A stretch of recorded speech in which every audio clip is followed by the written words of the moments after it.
Ethan Reed had everything, the kind of everything most people could only dream about. A mansion on the hill, a father with power, and a future already mapped out for him. But none of that ever made him feel alive, until he met her. Her name was Lila Dawson, the small-town girl who worked at the diner near the edge of the city. She lived in a broken-down house with her mother, worked long hours, and carried a heart bigger than her dreams.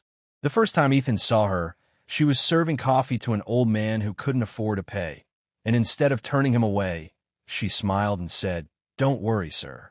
It's on me." That moment, that kindness was the beginning of everything. He kept coming back, ordering the same black coffee he never drank, just to see her smile. They started talking about music, life, dreams, and before long, two worlds that were never meant to meet had fallen hopelessly in love. Lila showed him what it meant to feel, and Ethan showed her that she deserved more than struggle. They would meet beneath the old oak tree at sunset, where he'd hold her hand and whisper, "One day, I'll take you far away from here." But life had other plans. Ethan's father found out and was furious. "You are not throwing your future away for some girl with nothing," he shouted. Within days, Ethan was forced to leave for college abroad. No goodbye, no warning.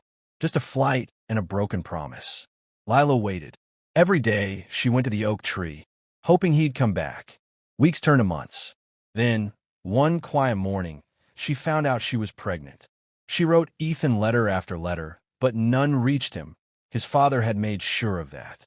Alone and heartbroken, she left town with her mother, determined to give her baby a better life. Years passed. Ethan finished school, but not a day went by without thinking of her.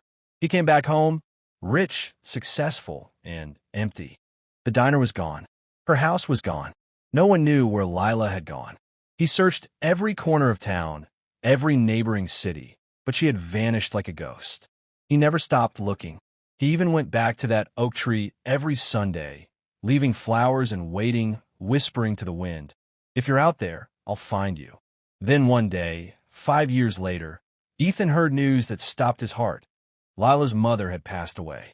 The funeral was being held in the small church on the edge of Willow Creek. Ethan drove there as fast as he could, unsure of what he'd say, just knowing he had to go. When he arrived, the air was heavy with grief.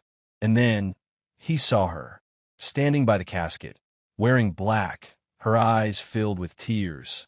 She was older now, stronger, softer, and beside her stood a little boy with brown hair and eyes that looked exactly like his.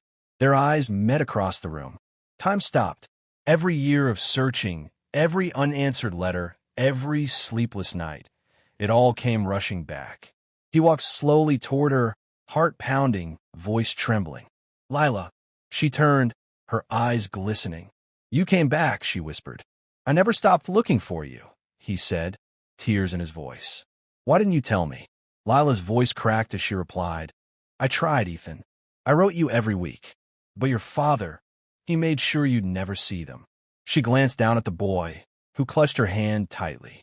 "Well, I didn't hear back. I thought you'd moved on." Ethan knelt down to the little boy and smiled through tears. "Hey, buddy, what's your name?" The boy looked up and said softly, "Eli Reith." Ethan's heart broke and healed all at once. He looked back at Lila, whispering, "You named him after me?" She nodded. "I wanted him to know who his father was, even if he never came back." He stood up, gently taking her hands. "Lila, I lost you once. I can't lose you again. Let me make it right for both of you." Tears fell down her face, but this time they were tears of peace. After years of pain, lies, and distance, love had found its way back, right where it began, under the same American sky. And as they walked out of that little church together, Ethan holding his son's tiny hand, he knew he'd finally come home. Not to a mansion, not to money, but to the family his heart had been searching for all along. Because sometimes love doesn't need perfect timing. It just needs faith to survive the storm. If you find this interesting, please like and subscribe. Thank you.